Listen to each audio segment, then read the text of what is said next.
In politics, negative attack ads used to be the exception to the rule, and campaign ads outside of a campaign were completely unheard of. And now, both exceptions are the new normal. Canadians are no longer allowed the luxury of sitting down and watching an episode of Heartland, a lovely story about a girl and her horse, without being bombarded with a doomsday voice telling us that Michael Ignatieff taught at Harvard, which, according to the Conservatives, is worse than punching a nun. Now, don't get me wrong. I don't care if they go after Ignatieff over some policy that he might have. Have at him. I just can't believe, after all these years, they're still harping on over the fact that he worked outside of the country. And I take this personally because I'm from Newfoundland. And like a lot of Newfoundlanders, when I became an adult, I went away to work. In fact, I have worked away from Newfoundland for about as long as Michael Ignatieff worked outside the country. And if Stephen Harper ever looked me in the eyes and said, "You're not a Newfoundlander," I think my head would come off. Or better yet, I would love to see him say that to, say,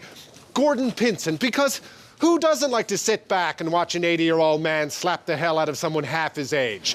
Political attack ads are depressing. I don't care who makes them. And at the end of the day, the entire country suffers because it drags the entire political process right down into the toilet. So if we are going to borrow every horrible political tactic ever developed in the United States, let's take another page from their book. Because at least in the United States, if one party attacks another party, the leader responsible has to pop up at the end and say, "I'm Joe Blow, and I approve this ad." In Canada, our leaders don't do that, and my guess is they never will, because that takes courage, and bullies generally have none.